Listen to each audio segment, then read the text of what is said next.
자, 이제 이번에는 회로 이론의 이제 11번째 챕터 이제 4단자망으로 들어가 봅니다. 4단자망.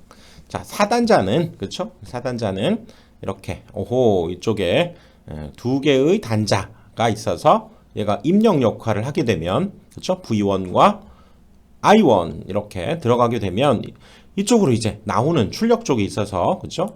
여기 V2, I2 이 녀석이 나오게 되는 이렇게 4개의 단자를 가지고 있는 이런 걸 우리가 4단자 회로다 이렇게 얘기하죠. 자, 이런 것은 우리가 일반적으로 이쪽에서 보낼 때 이쪽으로 나가는 것들 뭐가 있을까요? 이렇게 우리가 송전선로도 뭐가 입력이 되면 이쪽으로 밖으로 나가겠죠. 또 뭐 변압기 같은 것도 이렇게 V1, I1이 들어가게 되면 이쪽으로 V2, I2가 빠져나가는 이렇게 단자 4개를 가지고 있는 뭐 송전선로라든가 이런 변압기 이런 것들에서 입력과 출력 이렇게 두 개의 단자씩을 가지고 있는 이런 회로를 우리가 4단자 회로다 이렇게 얘기를 하겠다는 거죠. 그래서 자, 여기다 가져다 놓고 자, 여기에서 이제 이 녀석들의 특징을 우리가 뭔가를 알아봐야 되죠. 우리는 전압과 전류 들어가는 게 얼마 들어갔는데 그쵸? 나가는 게 얼마 나간다. 이런 관계를 어떤 함수 관계로 한번 생각을 해보자 그 얘기죠. 이 내부가 뭔가는 중요치 않아요. 이게 어떻게 생겼고 뭐 어떻게 구성돼 있고 이게 중요한 게 아니라 얘가 얼마의 전압을 넣었으니 얼마의 전압이 나가고 또 얼마만큼의 전류가 흘러 들어갔는데 얼마의 I2가 흘러나간다라고 하는 것을 어떤 관계성을 가지고 한번 나타내 보자 그 얘기라고요. 안 그러면 이것을 어떻게 이 내부에 있는 아주 여러 가지 요소들을 다 분석하는 것보다 이 두 가지의 또 이 두 가지의 특성을 잡아서 그런 관계성, 함수 관계로 한번 생각을 해보자 그 얘기죠. 자, 그걸 가기 전에 특히 여기에서는 이 행렬의 곱셈을 여러분들이 좀 알아둘 필요가 있어서요.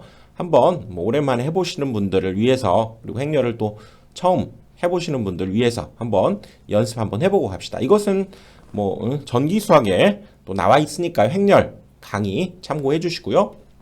자, 한번 해봅시다. 자, 이렇게 두 개의 행렬 2 곱하기 2행렬이라고 그러죠. 2 곱하기 2행렬 2행 2열로 돼 있는 그렇죠? 이 두 개를 우리가 곱할 때에는 자, 왼쪽에서는 행과 이쪽에서는 열을 이렇게 선택을 하는 거예요. 첫 번째. 그래서 자, 곱해 보면 자, 얘를 순차적으로 가는 거예요. 이 녀석과 이 녀석 또 이 녀석과 이 녀석을 곱하는 거죠. 그래서 1 곱하기 1 플러스 그 다음에 2하고 3을 곱해서 6을 이렇게 적고요. 마찬가지로 이제 여기 끝났잖아요. 그치? 그러면 다시 이 녀석과 이 녀석 분배해 주듯이 다시 이 녀석을 얘랑 얘랑 곱하고 얘랑 얘랑 곱해서 곱하면 0이 되죠. 0 플러스 4가 된다. 이렇게 표현하고 그 다음에 이제 끝났지. 이번엔 요 줄로 내려가서 이 행과 이번에 이 열을 선택해서요. 자, 이렇게 곱해주면 되죠. 3 더하기 12 3 더하기 12 그 다음에 마찬가지 이것과 이번엔 요 녀석을 선택해서 얘랑 얘랑 곱해서 0 더하기 8이 되겠네. 그쵸? 0 더하기 8 이렇게 돼서 그쵸? 이 행렬의 최종 곱셈은 7, 4, 15, 8 이렇게 얘기할 수 있다는 얘기죠. 자, 연습을 조금 더 해봅시다. 자, 연습을 해봅시다. 이 녀석도 이제 바로 갑니다. 이것과 이제 얘를 곱하니까 2하고 4를 더해서 6 이번엔 2하고 얘를 곱하니까 0, 1, 1이죠. 그 다음 얘하고 얘를 곱하니까 0, 8 그 다음 얘하고 얘를 곱하니까 0, 4 이렇게 어렵지 않죠. 자, 이 두 행렬의 곱셈 가봅니다. 또 얘와 얘를 선택하는 거죠. 15와 4 그래서 19 얘와 이번엔 또 얘를 선택하죠. 3과 6 그래서 9가 되고요. 이번엔 얘와 얘 그래서 5하고 2를 더해서 7이 되겠네. 그렇죠? 이번엔 이 줄과 요거 그렇죠? 1과 3이니까 더해서 4 이렇게 해주면 되겠다 그 얘기지. 그 다음 이번엔 2 곱하기 2행렬과 얘는 2 곱하기 1행렬이에요. 그렇죠? 역시 곱하기가 가능한데 요거 역시 자, 이것과 얘를 선택하는 거죠. 이렇게 곱해주면 얼마입니까? 1, 6이니까 7이 되고요. 끝! 그 다음에 요 녀석과 다시 이제 얘를 선택해서 3과 12 그래서 15 그래서 이렇게 2 곱하기 1행렬이 만들어져요. 하나 더. 자, 이거 역시 자, 요거에다가 얘를 선택해야죠. 그래서 2와 2 더해서 4. 그 다음에 얘와 얘를 해야죠. 역시 2와 4. 그래서 4. 이렇게 계산하는 것을 알아두면 쉽게 우리가 앞으로 뭔가를 할 수 있다. 이거 꼭 이 녀석을 기억을 해봅시다. 알겠죠? 자, 좀 숙달이 되도록 연습해 주시는 게 좋고요. 자, 그럴 때 다시 이제 4단자 회로로 들어가서요. 뭐라고 했습니까? 바로 이 녀석과 이 녀석의 관계로부터 이 녀석이 어떻게 나오는지를 어떤 이런 관계성을 가지고 우리가 함수 관계로 생각해 보자 라는 거죠. 그래서 자, 이 행렬을 우리가 이용해 보면 그렇죠? 이쪽에서 우리 관심사 뭡니까? 전압과 전류죠. 전압과 전류가 얼마만큼 입력이 되었을 때 자, 출력 I2, V2 V2, I2 사이에 어떤 고배 형태로 얘가 이루어져 있다. 이 녀석의 이 회로망이 바로 이렇게 네 가지의 요소로 구성되어 있는데요. 이것은 경우의 수로부터 나왔다. 이렇게 보시면 돼요. 우리가 자, V1, I1 이렇게 있을 때 자, V2, I2가 이렇게 있을 때요. 자, 얘로부터 그렇죠? 얘하고의 관계도 있을 것이고 얘로부터 얘하고의 관계도 있을 것이고 얘로부터 얘하고의 관계, 얘하고의 관계 이런 것들이 있다는 거죠. 그래서 이렇게 총 4가지 경우가 있기 때문에 바로 이런 관계성 얘로부터 얘, 얘로부터 얘, 그 다음에 얘로부터 얘하고의 관계, 얘하고 얘하고의 관계를 나타내 주는 것 모든 경우의 수를 다뤄봤을 때 총 4가지의 경우가 있기 때문에 그 녀석을 바로 이 A, B, C, D라고 하는 어떤 4개의 값으로 표현되어서 이렇게 표현되었다 그 얘기죠. 자, 그래서 이 녀석을 한번 자, 행렬을 정리를 해보는 이걸 기억하는 게 좋죠. 그래서 행렬을 한번 곱에 의해서 정리를 해보면 자, 얘하고 얘를 곱하는 거죠. 그래서 AV2 BI2 이렇게 되죠. 그치? 그래서 V1은 AV2 플러스 BI2 이렇게 표현되고요. 그치? 그 다음에 또 이 행렬에 의하면 자, I1은 요것과 요거의 곱으로 이루어지니까 CV2와 DI2가 되겠죠. 그래서 I1은 CV2, DI2 이런 관계가 성립한다는 거지. 즉 V1이 V2하고도 어떤 관계가 있을 것이고, 그렇죠? V1이 이 I2하고도 어떤 관계에 의해서 그 관계식이 만들어질 것이다. 이렇게 볼 수 있다는 거죠. 또 이 I1도 그렇죠? 분명히 여기 V2하고의 어떤 관계, 어떤 C라고 하는 녀석이 곱해져서 그 다음에 이 녀석이 또 얘하고의 어떤 관계 이런 것들이 있어서 바로 이 4가지의 각각 요소들을 연결해주는 그런 함수 관계의 우리가 고려해 줄 수 있는 모든 경우의 수가 4가지이기 때문에 바로 이렇게 나타내주면 V1, I1 이쪽에서의 입력, 이쪽에서의 출력을 이렇게 표현해 보면 충분히 우리가 이 녀석을 분석했다라고 얘기할 수 있다는 거죠. 자, 이거를 이렇게 한번 비유를 해봅시다. 자, 제가 공장을 하나 이렇게 운영을 해요. 이건 공장이야. 이 공장 내부가 어떻게 생겼는지 일반 소비자는 하나도, 투자자는 하나도 안 궁금해. 뭐 어떻게 이 내부에서 기계가 어떻게 동작하고 뭐 전기가 어떻게 들어오고 하나도 안 중요해요. 투자자 입장이 투자를 내가 유치하려고 하는데 바로 우리 회사를 소개를 하는 거죠. 아, 우리 회사에는 이만큼의 인력이 투입이 되고 또 어떤 그렇죠?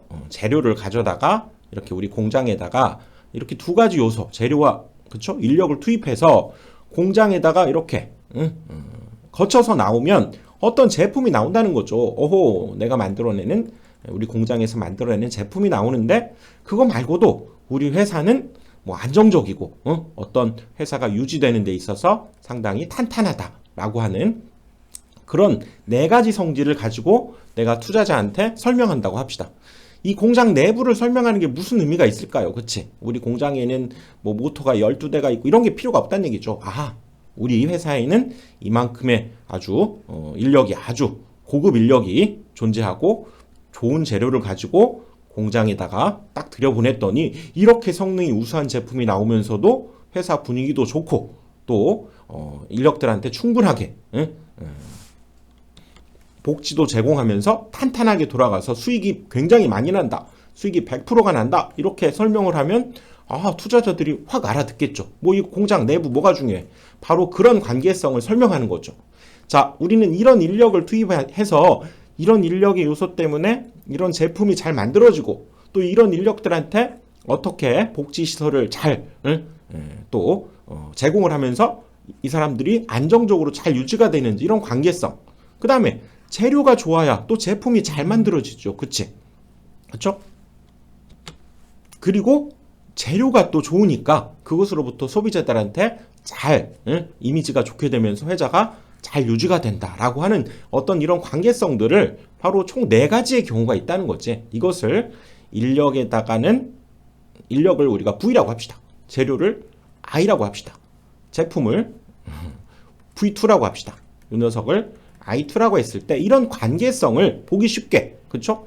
자, 인력이라고 하는 녀석은, 그쵸? 여기에 A라고 하는 값에다가, 그치? V2하고의 관계도 있고, 또 인력이 이런 B라고 하는 곱에다가 I2하고도 관계가 있습니다. 이렇게 간단히 설명을 해주면, 오호, 그러겠네. 알아차린다는 거죠. 그렇지? 그리고 I1이 또, 얘하고도 관계가 있어요. CV2. C를 곱해진 값하고 관계가 있고, 또 이 녀석이 D를 곱해진 거랑 I2하고도 관계가 있다라고 이 복잡한 공장 내부, 뭐 운영 시스템 이런 걸 할 필요 없이 눈에 보이는 중요한 요소들을 가지고 이런 관계성을 가지고 설명해 보자. 함수 관계로 나타내 볼 수 있다라는 것으로 우리가 접근을 해보자는 거죠. 이것은 사실은 굉장히 복잡한 시스템을 매우 간단히 한번 이런 4가지의 요소의 관계성을 가지고 나타내 보자라고 한, 즉 굉장히 최소화시킨 어떤 함수 관계의 식이다. 이렇게 받아들여 주시면 돼요. 선생님, 도대체 이 ABCD가 도대체 뭡니까? 아, 이거라고요. 바로 V1과 I2와의 관계가 있다는 거지. 또 V1과 V2 사이에도 관계가 있어요. 그것이 어떤 곱의 형태로, 그렇죠? 얘는 A라고 하는 녀석이 곱해져서 관계가 있고, 얘하고는 B라고 하는 녀석이 곱해져서 관계가 있는데, 그걸 더해주면 이 녀석과 관계성을 설명할 수 있다. 그 얘기라고. 알겠지? 이렇게 일단 받아들여 주시고요. 계속 또 문제를 설명하다 보면, 아, 그런 관계들이 있구나 라고 하는 것들이 또 이해가 되니까 바로 ABCD는 바로 이런 관계로부터 나왔다. 이렇게 일단은 받아들여 줍시다. 자, 그래서 가봅니다. 자, 가보면요. 지우고. 그래서 이제 이 4단자 회로에서 지금 V1, I1, V2, I2가 있는데, 자, 이 녀석의 순수한 둘의 입력으로부터 둘의 출력 사이의 관계를 표시한 것을 이걸 4단자 정수다. 이렇게 얘기하고요. 또 왼쪽을 V1, I1만 꼭 할 필요가 있나? 그럴 필요 없다는 거죠. 나는 V끼리, 자, V1과 V2의 관계로부터 I1과 I2 사이의 관계도 한번 알아보고 싶다. 그러면 이렇게도 관계성을 생각해 볼 수 있겠죠. 요 두 녀석을 일단 왼쪽에 놓고 I1, I2와의 어떤 관계가 있는지를 보자면 역시 이렇게 4개의 값을 이용해서, 여기에서는 이제 Z라고 썼죠. 왜냐하면 결국은 V와 I 사이의 관계이기 때문에 바로 이 녀석은 임피던스에 관련된 요소로서 우리가 생각해 볼 수 있다. 그래서 이렇게도 해석해 볼 수 있다. 그 얘기죠. 자, 여기 부드럽게 일단 가봅시다. 뭐 이렇게도 해석해 볼 수 있겠네. 그치, 이런 관계로도 뭐 생각해 볼 수 있겠죠. 그래서 그때 이 V와 I 사이의 관계, 여기는 V1, I1과 I2와 V2 사이의 관계로 나타내 볼 수도 있고, 얘를 중심으로 얘와 얘 사이의 관계로 나타내 볼 수도 있고, 그치? 그러면 역시 행렬로 얘랑 곱해서, 그쵸? 더해서 쓴 거고, 또 이번엔 이 녀석과 이 녀석을 곱해서 얘랑 곱해서 뭐 이런 식으로도 해석해 볼 수 있다 그 얘기죠. 또 있겠죠. 또, 그치? 또 지금 똑같은 회로에서, 그렇다면 이번에는 얘를 중심으로 한번 해보자 그 얘기죠. I1과 I2가 과연 V1과 V2에 뭐가 곱해져서 얘가 만들어지는가라고 우리가 해석해 볼 수도 있겠다 그 얘기죠. 그치? 그것을, 그쵸, 이렇게도 생각해 볼 수 있겠지. 그래서 이때는 왼쪽 I1과 I2를 주인공으로 해서 도대체 이 녀석으로부터 어떤 것들의 영향을 받아서 만들어지는가, 이렇게도 생각해 볼 수 있는데요. 이 녀석은 I가 결국 V에다가 뭐가 곱해져서 만들어지겠느냐 그러면, 오호, 이 녀석은 뭡니까? 어드미턴스겠죠. 어드미턴스 요소. 그치? 그런 것들이 이렇게 만들어질 것이니까 얘를 주인공으로 해서 만들어낸 이 녀석을 이제 어드미턴스 파라메타다. 이건 임피던스 파라메타다. 이렇게 얘기를 할 거고요. 이것도 마찬가지. 얘랑 그렇죠? 얘랑 곱해서 써주고 또 얘랑 곱해서 얘랑 곱해서 써주고 이렇게 표현해 주는 것이 맞겠죠. 그래서 이번 4단자 망에서는 결국 이 크게는 이렇게 세 가지 요소를 우리가 살펴볼 것이다. 그 얘기라고요. 그래서 나오게 된 배경, 왜 우리가 지금 요식을 왜 우리가 다루고 있는지를 먼저 알아보기 위해서 한번 큰 틀에서 이렇게 한번 얘기를 해봤고요. 자, 하나씩 이 녀석부터 이제 살펴가 보도록 합시다. 그래서 바로 그 ABCD로 표현된 4단자 정수를 우리가 전송 파라미터다 이렇게 얘기하고요. 그치? 이렇게 바로 이렇게 4단자로 구성되어 있는 4단자 회로에서 바로 입력 V1, I1, 출력 V2, I2 이 녀석이 자 이런 관계가 있을 때 이것을 이제 우리가 그쵸? 입력의 입장 V1과 I1이 과연 출력들 요 녀석 V2와 I2와 어떤 관계가 있는가를 이렇게 A, B, C, D라고 하는 상수 어떤 값을 사용해서 이렇게 표현해 보면 해석이 편리하다 그 얘기죠. 그렇지? 그래서 이 녀석을 행렬식으로 표현하면 외우기도 쉽죠. 곱하기만 잘하면 되니까. 그치? 그래서 왼쪽을 V1, I1 오른쪽의 식이 뭔가 하고 봤더니 그쵸?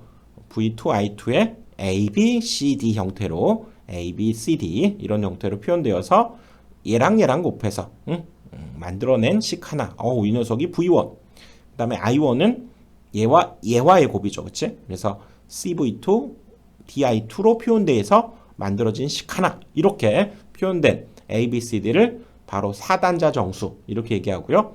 전송 파라메타다. 이렇게 얘기를 하겠다는 거지. 그래서 자, 그 녀석을 이쪽에 한쪽에 이제 몰아놓고요. 몰아놓고 자, 이 관계로부터 이 녀석과의 관계를 나타내 본 식 이거란 얘기지. 그럼 이제 도대체 이제 A, B, C, D가 뭔가 한번 생각을 한번 해보자는 거죠. A, B, C, D가 뭔가. 자 여기에서부터 자 먼저 A를 한번 구해 봅시다. A를 한번 구하려면 우리가 A가 지금 주인공이 돼야 되니까요. 이 녀석은 좀 사라졌으면 좋겠네. 그치? B는 사라졌으면 좋겠어요. 그래서 I2를 0으로 한번 만들어 버리자는 거지. I2를 0으로 만들어 버리면 일단 요건 사라질 것이고 I2가 0일 때 그때의 V2를 이쪽으로 나눠버리면 되겠네요. 그렇지? 그래서 A라고 하는 것은 I2가 0일 때, 이건 뭐 조건을 우리가 달 때 쓰는 식의 기호죠. I2가 0일 때, 그쵸? 그럼 얘 없어져 버리니까 그때 A는 V2로 얘를 나눠버리면 되겠네요. 그치? 그래서 I1을 V2로 나눈 값이다. 뭐가? A2가 0일 때. 이렇게 생각해 볼 수 있고요. 이 녀석은 사실상 V1과 V2의 B네요. B. 그치? 그래서 이 녀석은 우리가 전압 이득이다. 전압의 어떤 비율이기 때문에 전압 이득이다. 이렇게 얘기하고 개방이 붙은 이유는 이 조건. 바로 I2가 0이라는 건 뭡니까? I2가 이쪽으로 전류가 흐르지 않는다는 건 이 사이가 연결이 안 돼 있어서 전류가 안 흐른다는 얘기죠. 즉 이 녀석이 이렇게 오픈돼 있다. 그 얘기지. I2가 0이라는 것은 개방되어 있을 때, 이 녀석을 개방시켰을 때 그때의 바로 전압 이득이 되겠다 그 얘기고요. 이것은 우리가 전압으로 나눈 거니까 단위가 약분이 돼요. 즉 이 녀석은 차원이 없는 그냥 하나였던 상수가 되는 거죠. 단위가 없는 값 A가 되겠고요. 그 다음에 이제 B로 가봅시다. 만약에 여기에서 이 조건으로부터 우리가 B를 구하려고 한다면 어떻게 하면 딱 좋을까요? A를 무시해주면 좋겠죠. 즉 이 녀석을 V2를 0으로 만들어버리면 V2가 0일 때, 그쵸? 이건 없어져 버릴 테니까 그때의 요거 I2를 나눠버리면 되겠네, 얘를. 그쵸? 그래서 B는 V2가 0일 때, 그쵸? 바로 I2분의 V1, I2분의 V1. 충분히 이 식으로부터 이 녀석을 이끌어낼 수 있죠. 그리고 이제 이 녀석을 쫙 보면 V2가 0이라는 건 뭡니까? 여기에 전압이 0이라는 것은 그쵸? 이 녀석이 달라붙어야죠. 이렇게 쇼트, 그치? 이 녀석을 달라붙여 전선으로 샥 이어버리면 이 전압은 같게 돼버리죠. 이 전압은 0이 돼버리죠. 그치? 전위차가 없는 거지. 그치? 그래서 이때는 단락된 상황에서의 봤더니 뭡니까? 전류분의 전압. 바로 임피던스라고 할 수 있겠네. 이름 자체를 단락 임피던스다. 이렇게 의미를 부여해야죠. 그치? 자, 됐고요. B를 구하는 방법. 또 이 식으로부터 이번에는 자, C를 한번 구해봅시다. 자, 지우고 자, C를 한번 구해보면 자, D를 없애고 싶죠. D를 없애고 싶네. 그러면 요 I2를 얘를 0으로 만들어버리면 얘가 없어지겠죠. 그치? 그럴 때 V2로 나눠버리면 되니까 C는 그쵸? C는 V2분의 I1이 되겠죠. V2분의 I1이고 I2를 0으로 했을 때 그러네. 그쵸? 그리고 자, I2가 0이라는 건 뭡니까? 역시 이쪽이 전류가 흐르지 않으라는 게 여기가 개방돼 있어야 되겠죠. 오픈돼 있어야 돼. 그래야 전류가 안 흐르지. 그래서 이거 역시 개방돼 있는 상태의 V분의 I. 자, I분의 V가 임피던스였다면 임피던스니까 뭐 단위는 오음이죠. 자, 얘는 뭡니까? V분의 I는 얘랑 역수 뭡니까? 어드미턴스다 이렇게 얘기할 수 있고 단위는 역시 뭐가 되겠죠. 이 녀석은 얘는 단위가 없지만 이것들은 있는 거지. 그치? 자, C도 알아냈고요. 자, 그 다음에 이제 D를 알고 싶어. 자, D를 어떻게 구하면 됩니까? D는 바로 C를 무시하고 싶네. 이 녀석을 0으로 만들고 나서 그 녀석을 I2로 얘를 나눠버리면 되겠죠. 그래서 I2분의 I1이 되는데 V2를 0으로 만들면 되겠네. 그치? 그러니까 V2가 0이라는 건 뭡니까? 역시 이 녀석을 샥 단락을 시켜버려야 여기 전압이 0이 되는 거죠. 이 사이의 전압이. 그래서 얘는 딱 생각해 봅시다. 뭐야? 단락이고요. 그치? 이 녀석은 전류로 나누었네. 그치?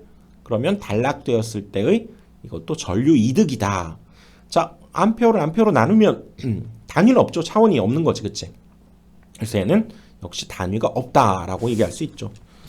자, 이렇게 확실히 이해하는 것이 훨씬 빠른 방법이에요. 무작정 외우라. 이렇게도 강의 뭐 할 수 있지만 그것보다는 확실하게 이해를 하면서 가는 겁니다. 자, 이해됐죠? 자, 이해를 해주시고요. 자, 이번에는 또 이 회로에 또 똑같은 지금 회로예요. 이 회로에서 또 중요한 성질이 있는데요. 이 녀석은 바로 선형 조건일 때 우리가 지금 다루고 있는 전기에서의 모든 것들은 선형적이다. 이거 앞에서 강의했죠. 직선적으로 변화한다. 어떤 두 개의 값을 알 수 있으면, 그렇죠? 두 개의 함수 값을 알 수 있으면 뭐 A일 때 FA, 또 얘가 B일 때 FB. 그렇다면 이 정보로부터 C일 때 FC도 알 수 있다. 이게 바로 어떤 선형 조건이다. 이렇게 간단히 얘기할 수 있죠. 그럴 때 이 녀석은 다 선형 조건이에요. 그럴 때 꼭 알아야 될 것이 이때 이 행렬로 표시되어 있던 AD-BC 역행렬 구할 때 그 식 기억나죠? 이 녀석이 1이라는 거 일단 하나 기억을 해 두시고요. 또 한 가지는 이 녀석이 만약에 좌우가 어떤 대칭인 상황인 그런 4단자 망일 경우에는 이 A 값과 D 값이 같다는 거죠. 예를 들어서 그림으로는 뭐 이런 구조죠. 얘를 중심으로 이렇게 대칭 구조를 이루고 있는 4단자망. 아니면 뭐 여기에 B가 있으면서 이쪽에 AA 이런 임피던스를 가지고 있는 이렇게 얘를 중심으로 딱 정확히 대칭이죠. 이런 대칭인 4단자망일 경우에는 바로 이 4단자 정수에서 A와 D의 값이 같다라고 하는 것도 일단은 중요한 특징으로 기억을 해둡시다. 알겠죠? 자, 그럴 때 이제 하나씩 가봅시다. 이제 가장 기본이 되는 상황부터 우리가 행렬로 한번 표현을 해보는데요. 자, 이렇게 자 4단자로 구성되어 있는 이 상황에서 자 아무것도 없다면 얼마나 좋을까요? 그냥 V2가 V1과 같고 I1과 I2가 같을 텐데 여기에 이제 그러지 않는다는 거죠. 일반적으로 이렇게 뭐가 하나 끼어 있다는 거죠. 그 중에서 가장 단순한 이 녀석의 어떤 임피던스 Z를 가지고 있는 이런 형태의 4단자막을 한번 생각했을 때 어떤 기본이 되는 행렬 이걸 우리가 생각을 한번 해보자 그 얘기라고요. 자, 한번 가봅시다. 자, 이 녀석의 이제 4단자 정수를 한번 이 상황에서 일단 원칙적으로 한번 구해봅시다. 이제 원칙적으로 구해보고요. 또 그걸 가지고 또 행렬을 이용해서 쉽게 또 풀어가는 방법이 있으니까 또 원칙을 한번 우리가 이해를 한번 해봅시다. 자, 이 녀석의 4단자 정수 뭡니까? V1은 AV2 BI2 그쵸? I1은 CV2 DI2. 자, 자꾸 외울 때 이렇게 행렬로 기억해서 외우는 것이 좋다고 그랬죠? 외우기가 쉬워. 자, A, B, C, D의 요 녀석이 그쵸? V2 여기가 I2 이렇게 된다고 그랬죠. 그것을 이렇게 지금 곱해서 그쵸? 행렬 이렇게 곱해서 지금 만들어진 식이다. 이렇게 봐야죠. 자, 그럴 때 우린 이 상황에서 지금 뭘 알고 싶어요? VI1 알고 싶어요? 뭐 V2, I2를 알고 싶어요? 얘를 알고 싶어요? 얘를 알고 싶다는 얘기지. 이 상황에서 과연 이 둘을 연결해 주는 요소 우리는 요걸 알면 이 회로의 특징을 알 수 있게 되기 때문에 이 4단자 정수 A, B, C, D를 알고 싶다는 거지. 그쵸? 그래서 자 여기에서 자 먼저 이 상황에서 A를 한번 구해 봅시다. 뭐였습니까? A 구해 보면 자 결론부터 먼저 얘기해 볼게요. A부터 구해 보면 아무튼 이렇게 우리가 알고 있잖아요. 방금 전에 설명했던 방식에 의해서 구해 보면 A는 1, 또 B는 Z, C는 구해 보면 0, D는 1 이렇게 구해지는데 바로 이 Z만 이렇게 직렬 여기로 이렇게 직렬로 연결되어 있는 이 Z로 구성되어 있는 회로일 때 그때 이 4단자 정수 이것은 1Z01이라고 하는 결론을 이끌어내야 돼요. 그러니까 이걸 외워야 돼. 결론은 이건데요. 왜 그런지 왜 이 녀석들이 나왔는지를 한번 이해를 해봅시다. 자, 이해의 힘이 얼마나 큰지 여러분들 아십니까? 무작정 외우면 오히려 늦어요. 자, 한번 어렵지 않으니까 하나씩 한번 이해를 해봅시다. 자, 여기에서 자 A를 구하기 위해서 뭐였습니까? 바로 이 녀석을 0으로 하고 그치? 얘를 0으로 하고 V2분의 I2라고 했죠. 자, 갑니다. 이거였지. 그래서 자, 이 A를 구하기 위해서는 I2를 0으로 만들어야 돼. 이게 0이야. 여기에 전류가 안 흘러. 뭡니까? 이쪽이 오픈돼 있다는 얘기죠. 오픈돼 있어. 그쵸? 그러면 자, 이 상황에서 자, 여기 오픈돼 있는 이 상황에서 V2분의 I2라고 했죠. 여기에 걸리는 전압과 여기에 걸리는 전압. 이것분의 요건데. 이거 우리 전에 오픈돼 있을 때 여기에 걸리는 전압에 대해서 한번 공부한 적이 있어요. 한번 볼까요? 뭐였을까? 자, 바로 이거였죠. 이거. 자, 여기가 오픈되어 있을 때 기억납니까? 여기 100V가 걸려요. 여기 1ohm이 있어. 그러면 이쪽에 걸리는 전압이 분배됩니까? 아니면 이쪽에 다 걸려버립니까? 이쪽에 다 걸려버리죠. 왜냐하면 여기에의 저항은 임피던스는 무한대다. 우리가 이렇게 볼 수 있기 때문에 이쪽에 100V를 인가하게 되면 이쪽에 다 걸려. 여기에 100V가 다 걸려. 여기에는 전압이 안 걸린다는 얘기지. 그치? 뭐 1ohm이든 또는 100V를 이렇게 가했을 때 여기에 설령 1000ohm이 와도 이쪽에 걸리는 전압은 100V가 여기에 다 걸려버리죠. 여기 0V 걸려요. 이쪽은 무한대의 우리가 저항이나 임피던스가 있다고 봐야 되기 때문에 얘는 전압이 안 걸려. 그쵸? 그러니까 여기가 오픈되어 있을 때 그쵸? V2분의 V1을 구하고 싶은데 오픈되어 있어. 얘 뭐가 있어. 임피던스가 있다고 쳐도 여기엔 전압이 안 걸리고 이 상황은 바로 여기에 전압이 그대로 V1이 된다 그 얘기죠. 여기에 전압이 그대로 이쪽에 100V가 걸린다 그 얘기라고요. 그래서 얘네 둘의 값이 같아. 그래서 A 값이 뭡니까? 바로 1이 된다 그 얘기죠. 오호. 자, 이렇게 살펴봤고요. 이번에는 자 B를 한번 구해봅니다. 자 B 식을 가져다 놓고 자 이 상황에서 자 이제 B를 한번 구해봅시다. B는 뭡니까? B를 구하려면 얘를 0으로 놓고 I2분의 V1을 해주면 되겠죠. 그치? 그래서 A는 1이었고요. 자 B는 얘를 0으로 했을 때 I2분의 V1 오호 그거지. 자 V를 0으로 한다는 게 뭡니까? 이 사이에 전압을 0으로 한다는 것은 단락을 시켜버리는 거죠. 그치? 샥 이렇게 단락을 시켜버리는 거죠. 그럴 때 I2에 흐르는 전류분의 그쵸? 여기 V1을 구하는 거지. 그치? 근데 I2에 흐르는 전류는 이 키르호프의 법칙에 의해서 I1과 같죠. 여기 이쪽에 I1이 흘러서 I2로 이렇게 가잖아. 그쵸? 요거 대신에 얘는 I1이라고 할 수 있기 때문에 I1분의 V1을 구하면 되고 그게 바로 뭡니까? 저항, 임피던스란 얘기죠. 이게 Z가 된다 그 얘기지. 전류분의 전압 Z가 되는 거죠. 그치? 자, 갑니다. 이번에는 자, Z라는 거 알았고요. 세 번째. 여기 C를 구하는데 C는 I2를 0으로 놨을 때의 그쵸? 오호. 얘는 V2분의 I1. I2를 0으로 놨을 때의 V2분의 I1이 되는 거고요. 자, I2를 0으로 놨다. 뭡니까? 오픈돼 있어야지. 오픈돼 있어야 전류가 안 흐르죠. 그치? 그래서 이 녀석, 이때의 V2, 이 녀석은 뭐였습니까? 아하, 여기에 있는 V1과 같다고 그랬지. 오픈돼 있을 때. 이 녀석은, 자, V1과 같아요. 이 녀석은 V1과 같아. 그렇죠? 그리고 I1을 보면, 이거 해볼 필요도 없었네요. 물론 이게 성립하지만, I2가 제로면 I1도 어떻게 됩니까? 여기로 가는 게 없는데 I1이 들어갈 리가 있습니까? 당연히 얘도 0이 되죠. 0. 그러면 해보라 마나. 이건 그냥 어떤 값분의 0. 그냥 0이 되겠죠. 0. 오호, 그러네. 자, 이번에는 자 D로 갑니다. D.